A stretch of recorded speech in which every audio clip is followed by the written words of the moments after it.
Le message que j'ai préparé. Le message que j'avais, c'était de prêcher le témoignage de la grandeur de Dieu envers les enfants d'Israël au chemin de Canaan. Amen. Mais d'un coup, j'ai prié le Père pour le message. D'un coup, mes doigts, ma main est partie toucher à l'Apocalypse. Amen. Dans l'Apocalypse, nous allons lire le chapitre 20, verset 11.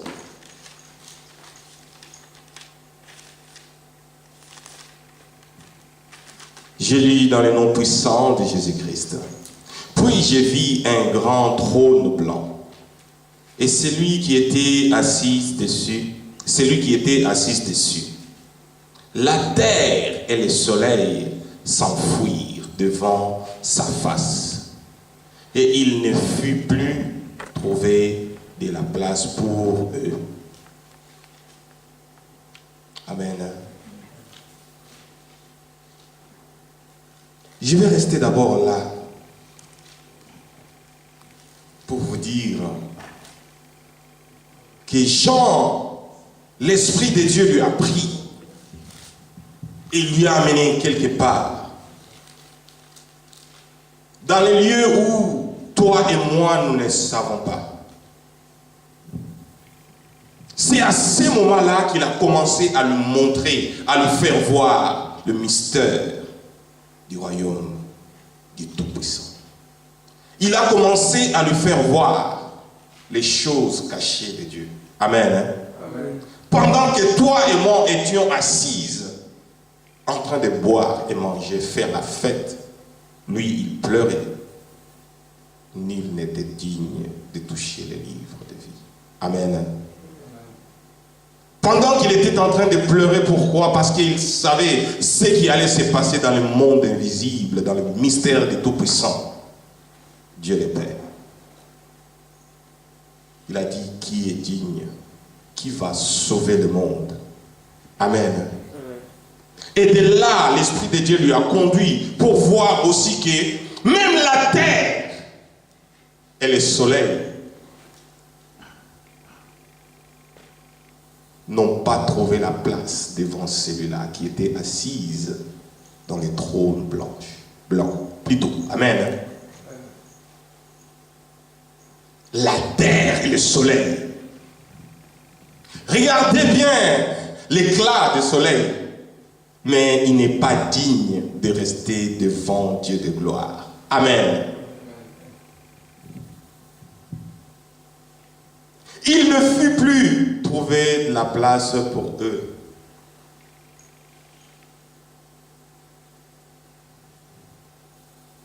Et je vis la mort, les grands et les petits qui se tenaient devant le trône.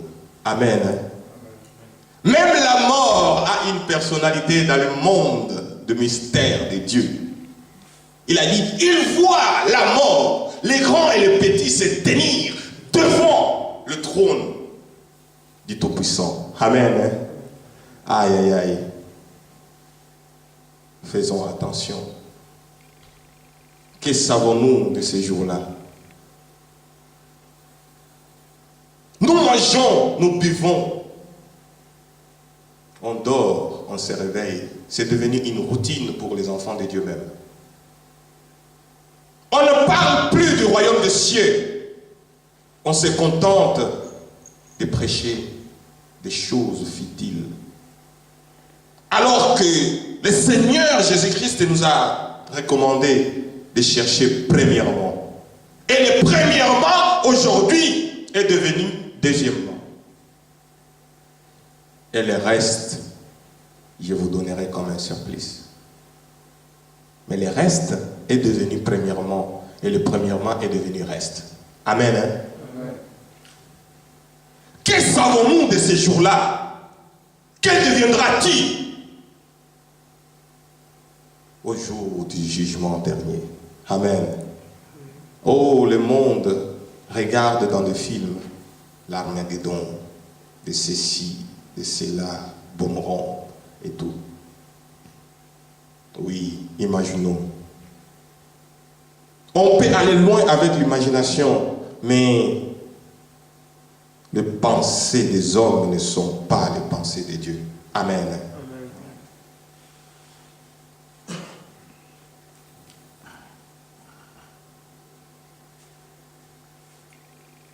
Il dit, et je vis la mort, et les grands, et le petit, qui se tenaient devant le trône. Des livres furent ouverts, au pluriel. Et un autre livre fut ouvert, celui qui est le livre de vie. Amen. Des livres furent ouverts. Point. Et un autre livre fut ouvert, celui qui est le livre de vie. Amen. Il y en a plusieurs livres, vous pouvez les tenir. Ce jour-là, le livre fut ouvert. C'était peut-être le livre des œuvres, le livre de la mort, je ne sais pas. Mais il fut un livre spécial, le livre de vie. Amen. Et avant Jésus-Christ, nul n'était digne de toucher ce livre-là. Et ce livre a été ouvert. Et on dit, et la mort furent jugées. Amen. Si on juge la mort comme nous les hommes, nous prétendons croire que la mort, c'est un esprit. Mais la mort sera jugée ce jour-là. La mort ne fait qu'exécuter ce qui a été destiné depuis la nuit des temps, mais il sera jugé. Amen. La mort qui est un esprit sera jugé ce jour-là. Alors que le pouvoir de la mort, il n'y a que Dieu seul qui le connaît et qui a le pouvoir et qui connaît les secrets. Amen. Jean, il nous dit, et la mort furent jugées selon leur... Non, plutôt. Excusez-moi, je me suis trompé. Les morts plutôt furent jugés selon leurs œuvres plutôt. Celui qui est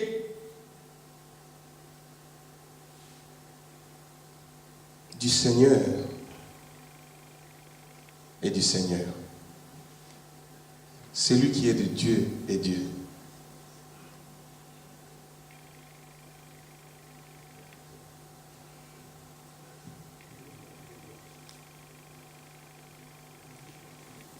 D'après ce qui est écrit dans les livres, d'après ce qui est écrit dans ces livres,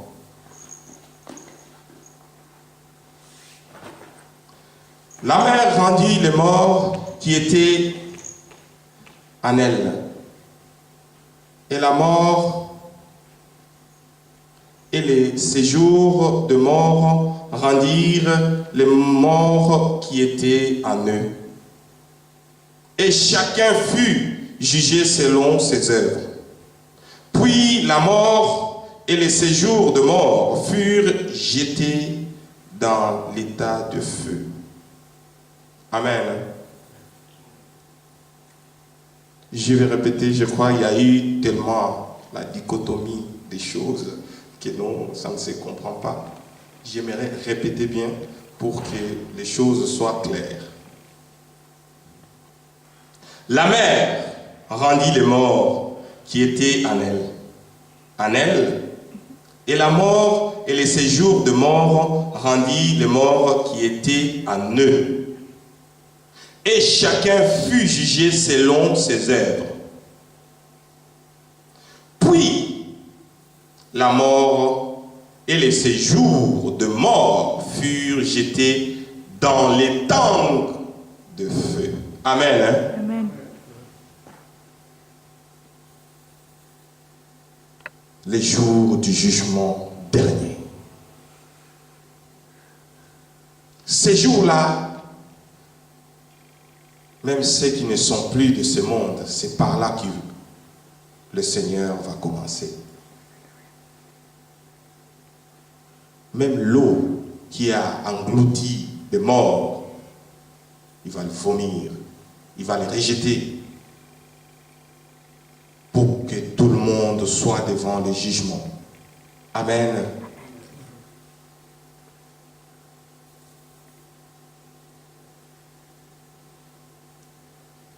C'est le second mort,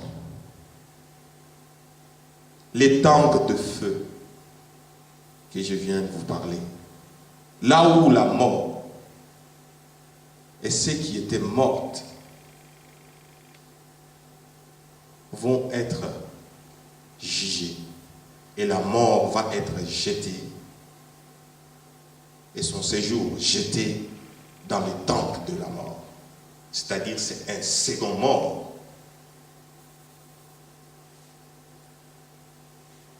C'est une mort pour la deuxième fois. Amen. Amen. Croyant que tu es mort, on va te ressusciter pour encore que tu meurs. Amen. Amen. Amen. Amen. Quiconque ne fut pas trouvé écrit dans les livres de la vie fut jeté dans les tangs de feu. Amen.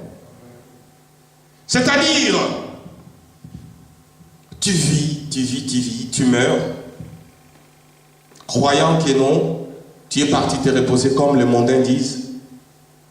Repose-toi en paix. Tu te retrouves encore à une deuxième mort. Pourquoi?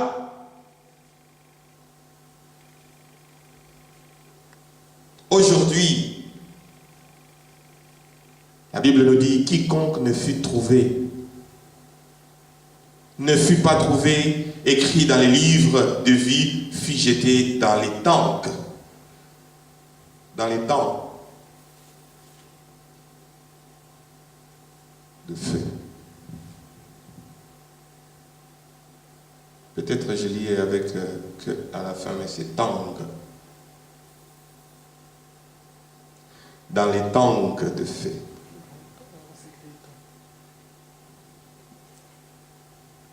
Amen. Hein? Tu es déjà mort. Ces jours-là, tu te vois encore vivant, ressuscité. Et pour pouvoir peut-être faire quelque chose, on te dit non, tu n'es pas écrit. On ne trouve pas ton nom là où ça doit être. Donc, toi et la mort, on va vous jeter quelque part. Amen. Juge-toi et pose-toi la question, que seras-tu ces jours-là en tant qu'enfant de Dieu? Amen. Posons-nous une question. Pourquoi on dit quiconque ne fut pas trouvé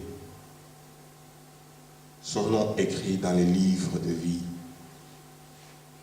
il fut jeté dans les tangs de feu. Et pourquoi ton nom ne va pas figurer dans les livres de vie?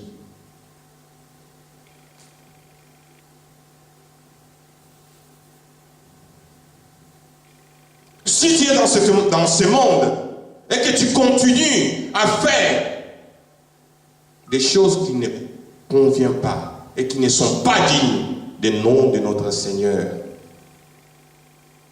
Crois-tu que tu seras dans le livre de vie? Ces jours-là, crois-tu que quand on va ressusciter les morts, tu seras parmi ceux qu'on va trouver leurs noms dans le livre de vie? Amen. Pourquoi ton nom ne va pas se figurer dans le livre de vie? Pourquoi ton nom n'est pas inscrit dans ce livre de vie? C'est parce que durant tout son séjour,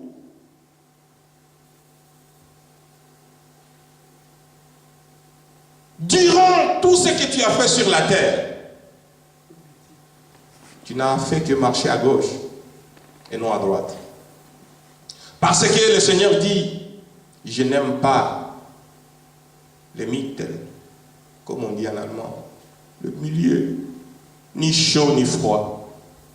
Il va te vomir, il va te rejeter. Choisis ton camp. Tu es dans le camp du Seigneur ou dans le camp du diable. Amen. Qui es-tu? Tu te frappes la poitrine, tu te dis, ah, ça me l'a. Es-tu l'enfant de Dieu réellement? Moi, je prie, moi. Je vais à l'église, matin, midi, soir. Il a dit, ce n'est pas celui qui dit Seigneur, Seigneur, Seigneur. Ce ne sont pas ceux-là qui disent Seigneur, Seigneur, Seigneur qui vont hériter le royaume des cieux. Mais c'est celui qui fait la volonté de mon Père. Amen. Pose-toi la question, est-ce que ton nom va figurer aussi ces jours-là dans le livre de vie? Je vois de certaines personnes, quand ils meurent, oh, on fait une grande messe. Messe de requiem, comme on dit. Hein? C'est ça. Messe de requiem. C'est ça. Ah oui, parce que je ne connais pas tellement les choses des catholiques. Alors, messe de requiem, et on va dire, oh, que son âme repose en paix, Seigneur, accueille ton enfant dans le royaume, machin et tout. Détrompez-vous. Vous vous trompez. Vous avez bien entendu. Et même la mort qui t'a pris dans le monde des vivants pour t'enterrer en dessous de la terre, lui aussi il sera jeté. Dans les tanks de feu. J'ai un peu de difficulté à prononcer ce mot. Étang de feu. Donc cela veut dire que toute chose, chaque chose de ce monde, même un esprit, ces jours-là, Satan et ses acolytes seront jugés. Amen. Si la mort est jugée, que sera-t-il de Satan? Amen. Amen. Mais toi, l'enfant de Dieu, pose-toi la question. Si la sorcellerie, tu ne cesses pas, tu ne laisses pas.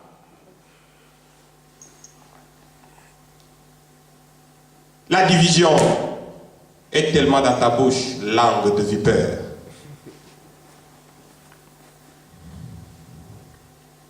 Si tu n'arrêtes pas de parler des choses pas bonnes, qui ne confessent pas le nom de Dieu, celui-là, je les hais. Ouf! Ça, ce n'est pas un langage d'un enfant de Dieu. Le Seigneur nous a recommandé l'amour. Et il dit même, aime ton ennemi. Ouh là là, c'est trop fort. Quand la Bible dit, on frappe là, donne la droite, ou soit on frappe la droite, donne la gauche. C'est facile à conseiller l'autre. Hein? Mais est-ce qu'on est capable de le faire en nous-mêmes? Car le Seigneur nous dit, avant d'enlever le paille qui est dans le lait de ton voisin, enlève le poutre qui est dans le vôtre. Tu vas aller chercher à enlever le paille qui est dans l'œil de ton voisin, mais dans le tien, il y a une poutre.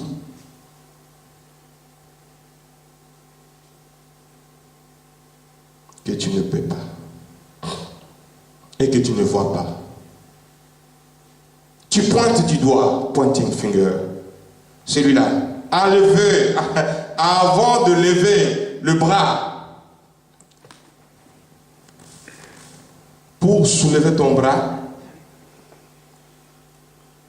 avant de soulever ton bras,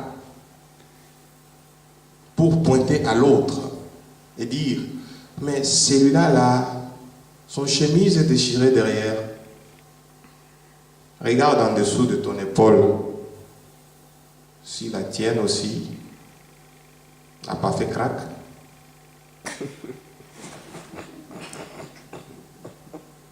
Amen. Pourquoi ton nom ne figure pas? Il n'est pas écrit dans les livres de vie.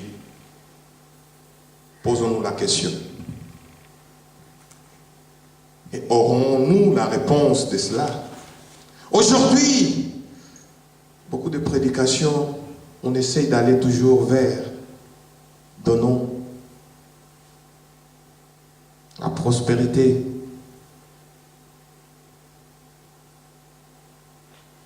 Avons-nous le souci des choses du royaume des cieux? Parce que le Seigneur, quand il est venu dans ce monde, il n'est pas venu pour nous dire oui, je suis venu vous donner la prospérité. Non. C'est les secondes choses. Premièrement, le royaume des cieux. Il est venu pour nous prêcher ce qui était du royaume de son Père. Amen. Amen. Avons-nous les soucis pour cela? Il y a un de nos frères qui chantait, il dit, je pleurais ces jours-là parce que mon nom ne se figurait pas. Je pleurais ces jours-là parce que mon nom ne se figurait pas dans le livre de vie. Mais pour être inscrit dans le livre de vie, ce n'est pas une chose facile. Si tu es un vrai songueur, songi, Congosa, comme on dit, tu n'arrêtes pas. Dès qu'on te dit quelque chose, après 3 secondes, à chaque seconde, il y a une personne qui est au courant de ce que l'autre t'avait dit. Ne dis à personne. Que seras-tu ce jour-là? Les ont dit. Tu sais, hein? Si tu savais. On vient de me dire vraiment, mon ami, ma copine, assis-toi, je vais te dire. Oh! Oh! Ces jours-là, crois-tu que dans les livres de vie, ton nom sera inscrit? Parce qu'on va te juger selon tes œuvres. On va te juger selon ton comportement. On dit là même la mère qui avait englouti, qui a pris les hommes qui étaient morts en elle, il va les rejeter. Et même la mère peut-être il sera jugé et il va être jugé. La mort est jugée. Et toi qui es une personne que Dieu a promis le jugement dernier, que sera-t-il pour toi? Les enfants de Dieu aujourd'hui, on est dans une distraction totale. Amen. On est dans une distraction totale. Il y en a beaucoup, ils choisissent les prédications. Aujourd'hui, certains, ils ont choisi le domaine de prêcher que le foyer. Ça, c'était de fidélité pour Jésus. Il parlait de ça en passant. On ne va pas faire un tas de prédications sur les choses de ce monde,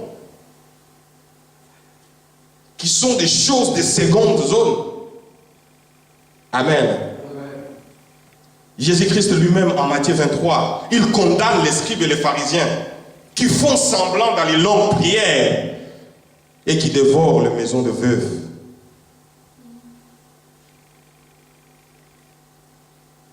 Il dit, malheur à vous, les scribes et les pharisiens, hypocrites.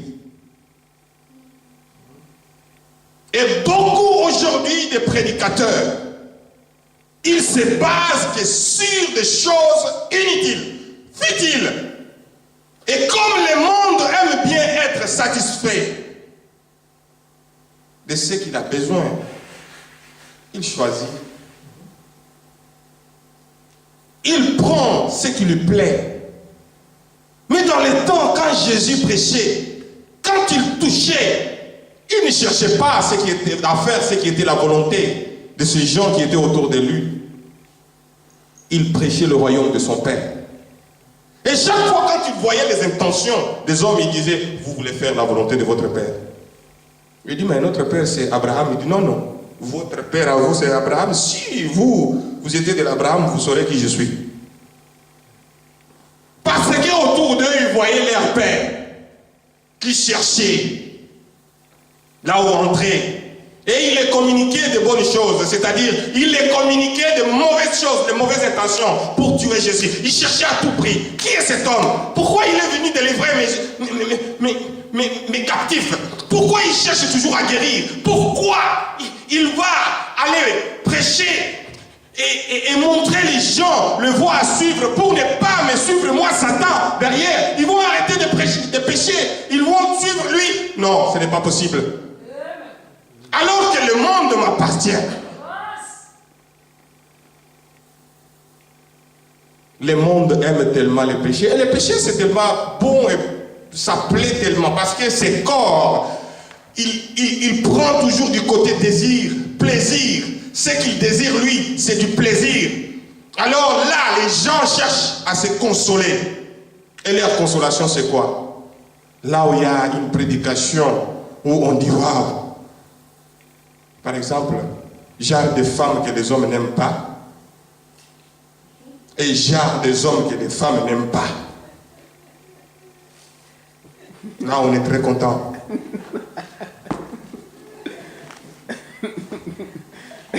Oui, c'est très bien de prêcher comment vivre et le savoir vivre, mais ça ne doit pas faire le sujet principal des choses de Dieu. On commence tellement à prêcher le monde au lieu de prêcher Seigneur Jésus-Christ et son royaume. Il a dit, je m'en vais préparer une place, car dans la maison de mon Père, il y a plusieurs demeures. Vous restez, celui qui est parti vous préparer une place, il n'est même pas encore en chemin, vous choisissez autre option.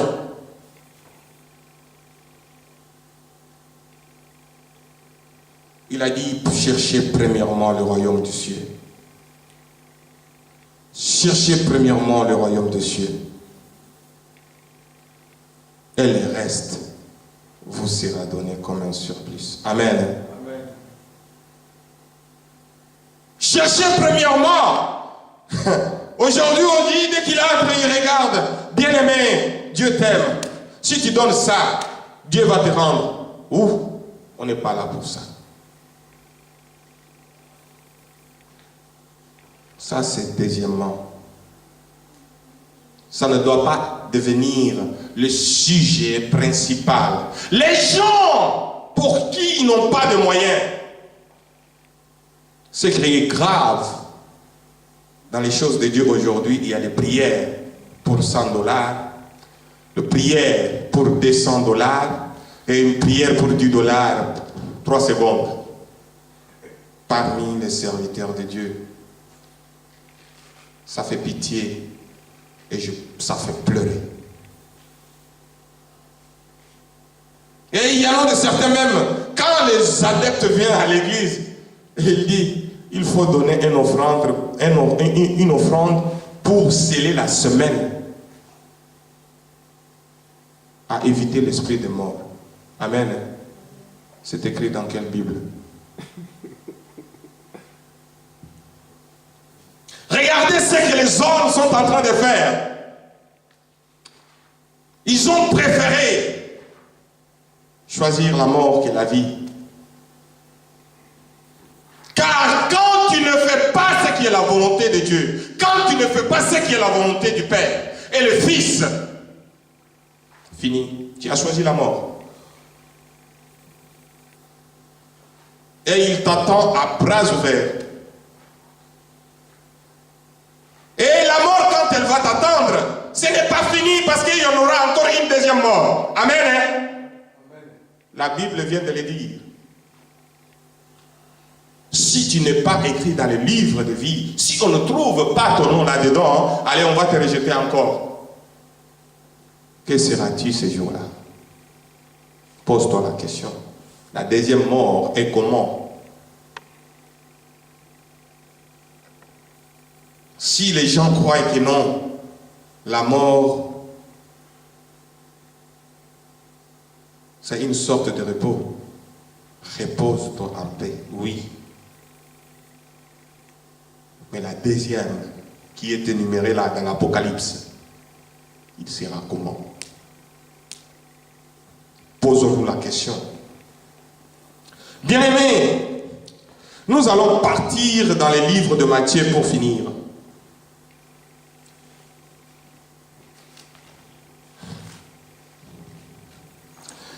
Livre de Matthieu, chapitre 13.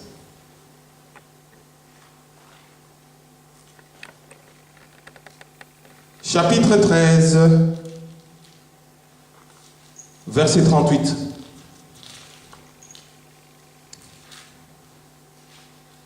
Je vais lire dans les noms puissants de Jésus-Christ. Amen. On ne joue pas avec Dieu. On ne joue pas avec le Tout-Puissant. On ne prend pas des petites choses de ce monde où tu choisis, tu dis oui, moi je vais prospérer. Et je vais avoir la prospérité plutôt. Et en choisissant d'aller tuer et avoir le sang entre ses mains pour avoir l'argent.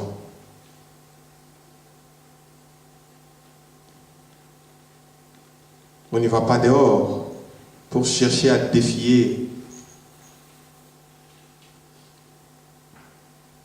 les hommes de Dieu. Amen.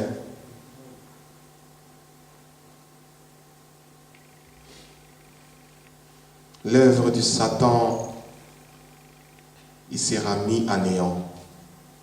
Et lui-même, Satan le sait. Le temps est précieux.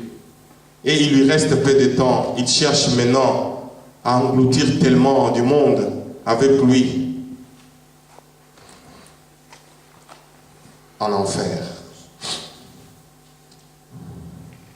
Nous allons lire le verset 38 de Matthieu 13. Les champs, c'est le monde. La bonne semence, ce sont les fils du royaume. L'ivrée, ce sont les fils du malin. Amen. Hein?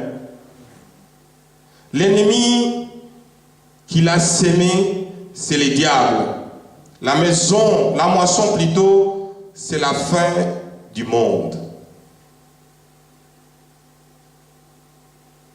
Et les moissonneurs, ce sont les anges. Or, comme on a arraché l'ivraie, et comme on arrache l'ivraie plutôt, et qu'on la jette au feu, il en sera de même à la fin du monde. Le Fils de l'homme enverra ses anges qui arracheront de son royaume tout les scandales et ceux qui commettent l'iniquité. Ils les jetteront dans la fournaise ardente, où il y aura de pleurs et de grincements de dents. Alors, les justes resplendiront comme le soleil dans le royaume de leur Père. Qui, celui qui a des oreilles, pourrait entendre? Amen. Qui, celui qui a des oreilles, pourrait entendre? Amen. Qui, celui qui a des oreilles pour entendre, entend? Amen.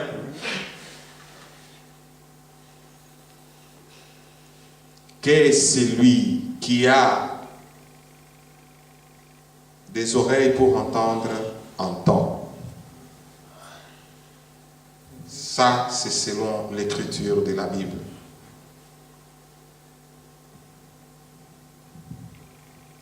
Qui, celui qui a des oreilles pour entendre, entende.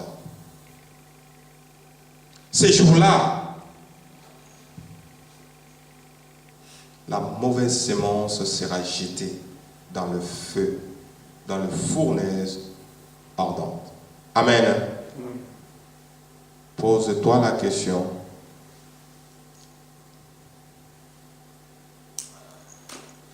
La mauvaise sémence, c'est qui? Pose-nous la question. Où moi je serai? C'est dans le royaume des cieux, rayonnant comme un soleil, dans le royaume de mon Père, où je serai en train de grincer les dents dans le fourneuse ardente. Amen. Les choses de Dieu, on ne joue pas avec. Car lui-même, ces jours-là, il n'aura pas d'état d'âme.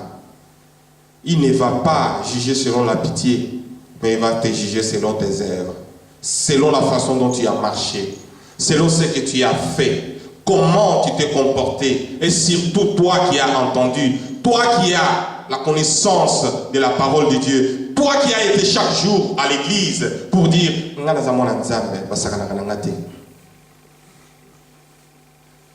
Ngana sambelaka.